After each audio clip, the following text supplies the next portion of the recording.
എല്ലാവർക്കും നമസ്കാരം. 2020 ഡൽഹിയിലുണ്ടായ, പ്രത്യേകിച്ച് ഷഹീൻബാഗ് മേഖലയിലൊക്കെ ഉണ്ടായിരുന്ന വലിയ കലാപത്തിനെക്കുറിച്ച് നമുക്കെല്ലാവർക്കും ഓർമ്മയുണ്ടാകും.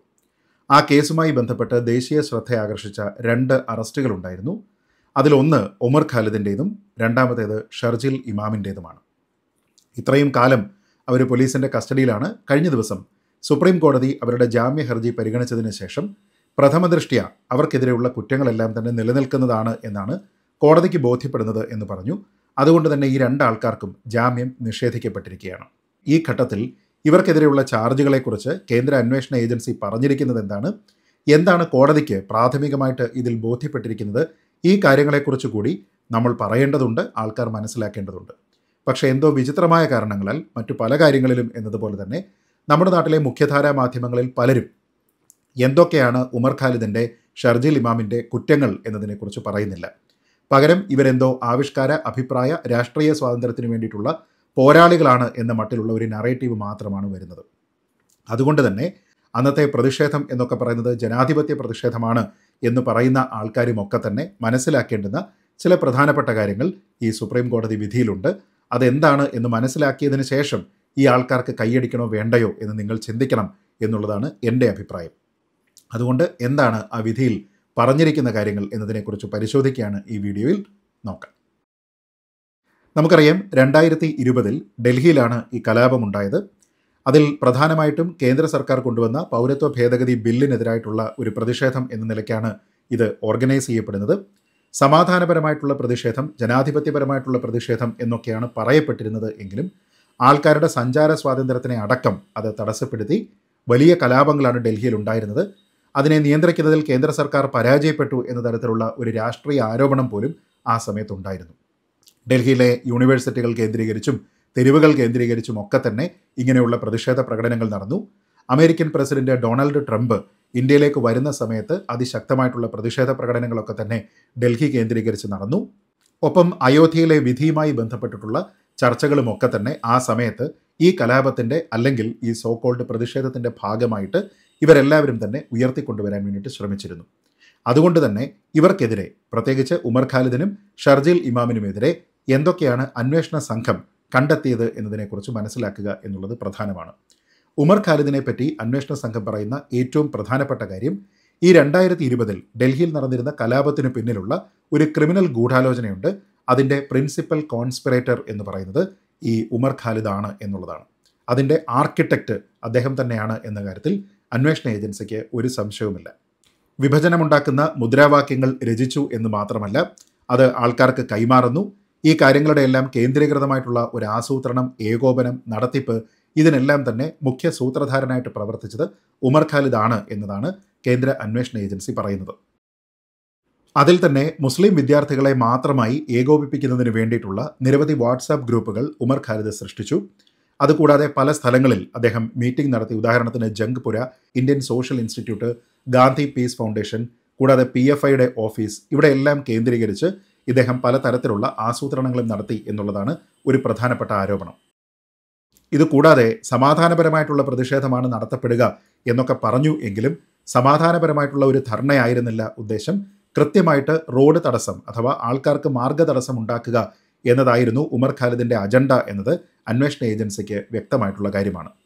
പ്രത്യേകിച്ച് ഷഹീൻബാഗ്, ജാമിയ, സീലാംപൂർ, ജാഫറാബാദ് തുടങ്ങിയ സ്ഥലങ്ങളിലെല്ലാം തന്നെ റോഡ് തടസ്സം ഉണ്ടാക്കണം എന്ന് ഷർജിൽ ഇമാം അടക്കമുള്ള ആൾക്കാർക്ക് ഇയാൾ നിർദ്ദേശം നൽകി എന്നുള്ളതും അന്വേഷണ സംഘത്തിന് മുന്നിൽ വെളിവായിട്ടുള്ള ഒരു കാര്യമാണ്. ഇനി ഫിസിക്കലായിട്ട് മുസ്ലിങ്ങളെ സംഘടിപ്പിക്കുന്നതിന് വേണ്ടി Jamia coordination committee, Jamia awareness campaign team, അങ്ങനെയുള്ള പ്രത്യേക ടീമുകൾ ഫോം ചെയ്യുന്നതിനും ഉമർ ഖാലിദാണ് പ്രധാന സൂത്രധാരകനായിട്ട് പ്രവർത്തിച്ചത്. ഇതിൽ തന്നെ ഫിസിക്കലായിട്ട് ആൾക്കാരെ മൊബിലൈസ് ചെയ്ത് അവിടെ കൊണ്ടുവരുമ്പോൾ ആ കൂട്ടത്തിൽ സ്ത്രീകളും കുട്ടികളും ഉണ്ടായിരിക്കണം എന്നുള്ളത് ഉമർ ഖാലിദിൻ്റെ നിർദ്ദേശമായിരുന്നു.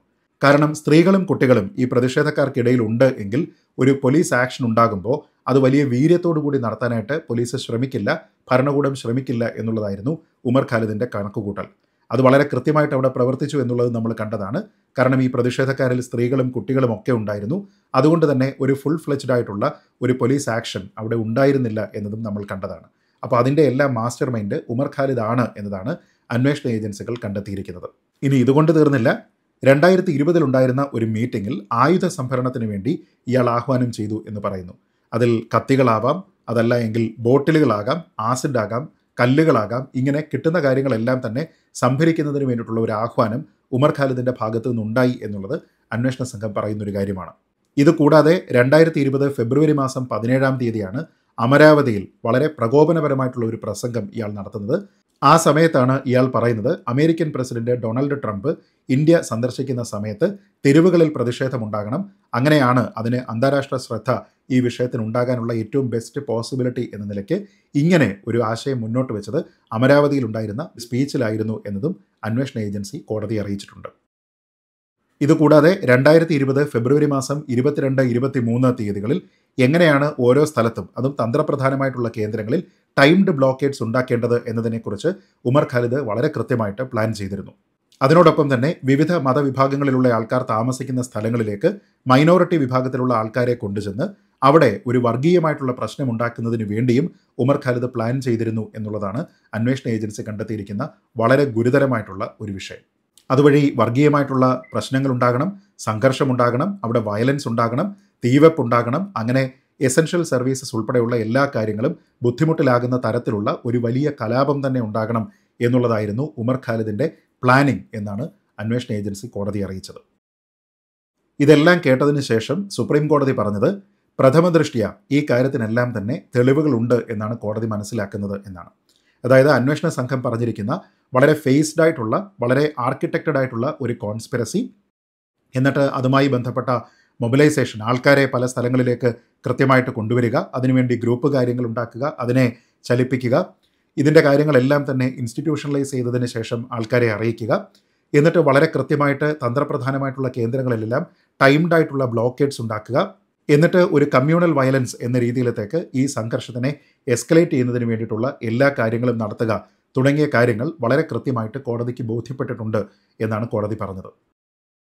അതുകൊണ്ട് തന്നെ ഇതിൽ വളരെ ഉപരിപ്ലവമായിട്ടുള്ള ഒരു പങ്കായിരുന്നില്ല ഉമർ ഖാലിദിൻ്റേത് എന്നും ഇതിൻ്റെ ഏതെങ്കിലും ഒരു ഭാഗത്ത് മാത്രമുള്ള ഒരു ഇൻവോൾവ്മെൻ്റ് ആയിരുന്നില്ല അദ്ദേഹത്തിൻ്റേത് എന്നും, മറിച്ച് അദ്ദേഹം ഇതിൻ്റെ ഏറ്റവും പ്രധാനപ്പെട്ട ആസൂത്രകനും ഇതിൻ്റെ ഏറ്റവും പ്രധാനപ്പെട്ട ഏകോപിപ്പിക്കുന്ന ആളുമായിട്ട് പ്രവർത്തിച്ചു എന്നുള്ളതാണ് പ്രാഥമികമായിട്ട് കോടതി കണ്ടെത്തുന്നത് എന്നാണ് സുപ്രീം കോടതി ഈ ജാമ്യം നിഷേധിച്ചുകൊണ്ട് ഉമർ ഖാലിദിനെക്കുറിച്ച് പറയുന്നത്.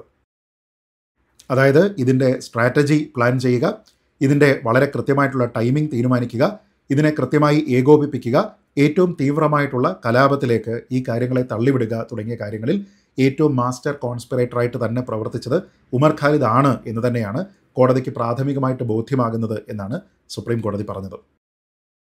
ഇതിൽ തന്നെ കോടതി മനസ്സിലാക്കുന്ന ഏറ്റവും പ്രധാനപ്പെട്ട ഒരു കാര്യം, റോഡിൽ തടസ്സമുണ്ടാക്കുക എന്ന് പറയുന്നത് സമാധാനപരമായിട്ടുള്ള ഒരു പ്രതിഷേധത്തിൻ്റെ രീതിയല്ല, മറിച്ച് വളരെ കൃത്യമായിട്ട് ആൾക്കാരിലേക്ക് കോൺഫ്രണ്ടേഷണൽ മോഡിലേക്ക് പോവുക, പബ്ലിക്കിനോട് കോൺഫ്രണ്ടേഷണൽ മോഡിലേക്ക് പോവുക, സർക്കാരിനോടും പോലീസ് സംവിധാനത്തോടും കോൺഫ്രണ്ടേഷണൽ മോഡിലേക്ക് പോവുക, അങ്ങനെ പ്രൊവോക്ക് ചെയ്യിപ്പിക്കുന്നതിന് വേണ്ടിയിട്ടുള്ള ഒരു മാർഗ്ഗമായിരുന്നു. അതല്ലാതെ സമാധാനപരമായിട്ടുള്ള ഒരു പ്രതിഷേധ മാർഗ്ഗമേ ആയിരുന്നില്ല ഈ റോഡ് തടസ്സമുണ്ടാക്കുക എന്നത് എന്നാണ് കോടതി മനസ്സിലാക്കുന്നത്. അതുകൊണ്ട് തന്നെ ഇതിൻ്റെ ഏറ്റവും പ്രധാനപ്പെട്ട ആസൂത്രകൻ എന്ന നിലയിൽ ഉമർ ഖാലിദിനെക്കുറിച്ച് അന്വേഷണ സംഘം പറയുന്നത് എന്താണോ അതിനെ പ്രാഥമികമായി അവിശ്വസിക്കാൻ ഒരു തരത്തിലുള്ള കാര്യവുമില്ല എന്നാണ് കോടതി പറയുന്നത്. അതുകൊണ്ട് തന്നെ അതിനെ പ്രാഥമികമായി വിശ്വസിച്ച് കാര്യങ്ങളെ മുഖവിലക്കെടുത്തിട്ടാണ് ഉമർ ഖാലിദിന് ഈ ഒരു ഘട്ടത്തിലും ജാമ്യം നിഷേധിക്കുന്നത് എന്നാണ് സുപ്രീം കോടതി പറയുന്നത്. ഇനി ആലോചിച്ച് നോക്കുക, നിങ്ങളിൽ ആരെങ്കിലും ഉമർ ഖാലിദിന് വേണ്ടി കൈയടിക്കുന്ന സമയത്ത് എന്ത് തരത്തിലുള്ള അഭിപ്രായ ആവിഷ്കാര സ്വാതന്ത്ര്യത്തിന് വേണ്ടിയിട്ടാണ് അദ്ദേഹം പ്രവർത്തിച്ചത്?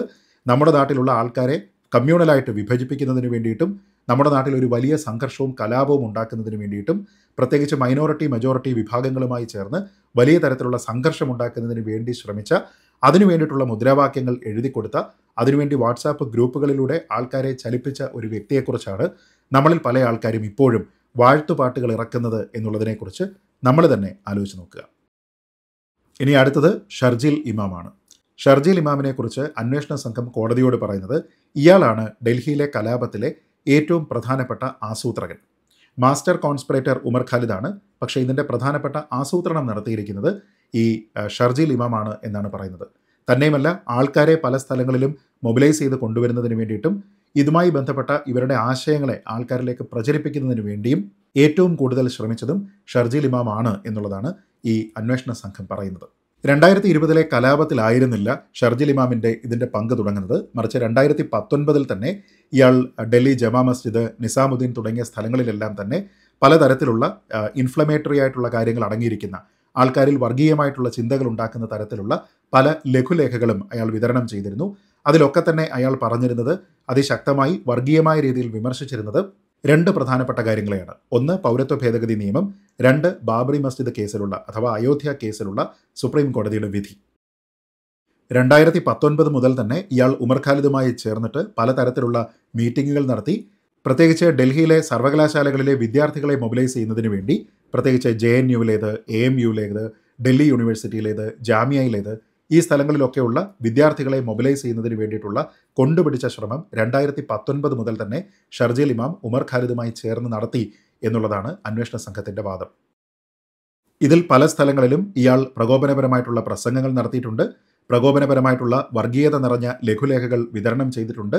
തന്നെയുമല്ല, പ്രതിഷേധം എന്നത് റോഡ് തടസ്സം സൃഷ്ടിച്ചുകൊണ്ട് തന്നെ ആകണം എന്ന നിലയ്ക്കുള്ള പലതരത്തിലുള്ള പ്രസ്താവനകളും ഇയാളുടെ ഭാഗത്തുണ്ടായിട്ടുണ്ട്. പ്രത്യേകിച്ച് ജാമിയയിലും മറ്റും ഇയാളുടെ പ്രസൻസും മറ്റും CDR വഴി തന്നെ അന്വേഷണ സംഘം കൺഫേം ചെയ്യുന്നുണ്ട്. അവിടെ അയാൾ നടത്തിയിരുന്ന പ്രകോപനപരമായിട്ടുള്ള ഒരു ആഹ്വാനത്തിൽ പറയുന്നത്, ആൾക്കാരുടെ സാധാരണഗതിയിലുള്ള ജനജീവിതത്തിനെ സ്തംഭിപ്പിക്കുന്ന തരത്തിലുള്ള പ്രതിഷേധമാണ് ഉണ്ടാകേണ്ടത് എന്നാണ്. അതിൻ്റെ ഭാഗമായി കുടിവെള്ളത്തിൻ്റെയും പാലിൻ്റെയും വിതരണം ഉൾപ്പെടെയുള്ള കാര്യങ്ങളെല്ലാം തന്നെ സ്തംഭിപ്പിക്കണം എന്നുള്ളതാണ് ഇയാൾ ആഹ്വാനം ചെയ്തിരുന്നത്. എങ്കിൽ മാത്രമേ ഈ പ്രതിഷേധത്തിന് ലോകശ്രദ്ധ കിട്ടുകയുള്ളൂ എന്നുള്ളതായിരുന്നു ഇയാളുടെ ഒരു വാദം. തന്നെയുമല്ല, ഏറ്റവും ആദ്യത്തെ ആസൂത്രിതമായിട്ടുള്ള റോഡ് ബ്ലോക്കേഡ് നടത്തിയതും ഷർജിൽ ഇമാമിൻ്റെ നേതൃത്വത്തിലാണ്. അത് വലിയ രീതിയിലത്തേക്കുള്ള കലാപത്തിലേക്ക് പോയി, നിരവധി ആൾക്കാർക്ക് പരിക്കുപറ്റി, ഒരുപാട് വസ്തുവകകൾക്ക് നാശനഷ്ടം സംഭവിക്കുന്ന രീതിയിലത്തേക്കൊക്കെ തന്നെ അത് കൊണ്ടുപോയതെല്ലാം തന്നെ ആസൂത്രണം ചെയ്തത് ഷർജിൽ ഇമാം ആണ് എന്നാണ് അന്വേഷണ സംഘം സുപ്രീം കോടതിയെ അറിയിച്ചത്. ഇതുകൂടാതെ നമുക്കെല്ലാവർക്കും അറിയാവുന്ന ഷഹീൻബാഗിലെ 2019 ഡിസംബർ മാസം 15-ാം തീയതി നടന്നിരുന്ന ഒരു റോഡ് ഉപരോധം എന്നത് ആസൂത്രണം ചെയ്തതും ഷർജിൽ ഇമാമാണ്. അതായിരുന്നു ഈ വിഷയവുമായി ബന്ധപ്പെട്ട 24 മണിക്കൂർ നീണ്ടു നിൽക്കുന്ന ആദ്യത്തെ സമ്പൂർണ്ണ റോഡ് ഉപരോധം. ഇതിന് ലോക്കലായിട്ടുള്ള ആൾക്കാരിൽ നിന്ന് അതിശക്തമായിട്ടുള്ള പ്രതിഷേധമാണ് ഉണ്ടായിരുന്നത്. പക്ഷേ അതിനെ വകവയ്ക്കാതെ മറ്റു പല ഗ്രൂപ്പുകളെ ചേർത്തുകൊണ്ട്, ഉദാഹരണത്തിന് PFI പോലെയുള്ള ഗ്രൂപ്പുകളെ ചേർത്തുകൊണ്ടാണ് ഈ ഷർജിൽ ഇമാം അന്ന് ഈ പ്രതിഷേധ നടപടികളൊക്കെ തന്നെ ആസൂത്രണം ചെയ്തത്.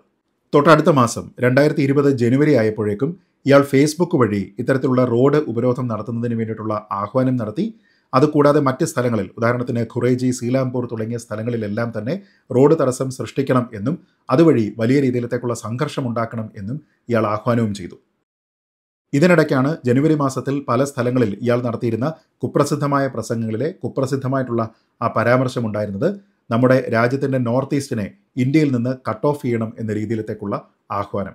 ഷർജിൽ ഇമാമിൻ്റെ ഈ തരത്തിലുള്ള ഇൻവോൾവ്മെൻറ്റുകൾ, അതായത് 2019 മുതൽ തുടങ്ങി 2020 നീണ്ടു നിൽക്കുന്ന ഇതിൻ്റെ ആസൂത്രണം, ആൾക്കാരെ മൊബിലൈസ് ചെയ്യുക തുടങ്ങിയ കാര്യങ്ങളുമായി ബന്ധപ്പെട്ട് ഉമർ ഖാലിദുമായിട്ട് ചേർന്ന് ഷർജിൽ ഇമാം നടത്തിയിരുന്ന എല്ലാ തരത്തിലുള്ള വിഘടനവാദ പ്രവർത്തനങ്ങളും പ്രാഥമികമായിട്ട് കോടതിക്ക് ബോധ്യം വന്നിട്ടുണ്ട് എന്നാണ് സുപ്രീം കോടതി പറഞ്ഞതും. അതുകൊണ്ടാണ് അയാളുടെ ജാമ്യവും നിഷേധിക്കപ്പെട്ടതും. ഇനി നമ്മുടെ നാട്ടിലെ ജനാധിപത്യവാദികളായിട്ടുള്ള അഭിപ്രായ ആവിഷ്കാര സ്വാതന്ത്ര്യത്തിൻ്റെ, രാഷ്ട്രീയ സ്വാതന്ത്ര്യത്തിൻ്റെ ഒക്കെ തന്നെ വക്താക്കളായിട്ട് അഭിനയിക്കുന്ന നമ്മുടെ നാട്ടിലെ ആൾക്കാർ പറയണം, നിങ്ങൾ ഇനി എന്തിനാണ് ഉമർ ഖാലിദിനെയും ഷർജിൽ ഇമാമിനെയും പിന്തുണയ്ക്കുന്നത് എന്ന്.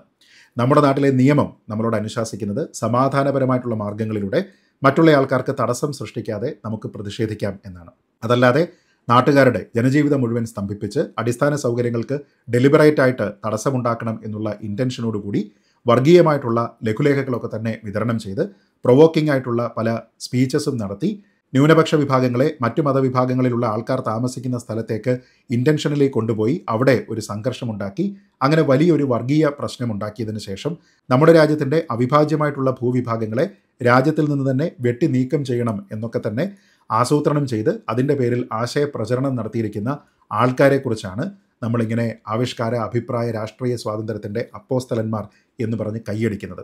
തെമ്മാടി കൂട്ടങ്ങളായിട്ടുള്ള ആൾക്കാരെ ഒരു തരത്തിലും നമ്മൾ പ്രോത്സാഹിപ്പിക്കാൻ പാടുള്ളതല്ല.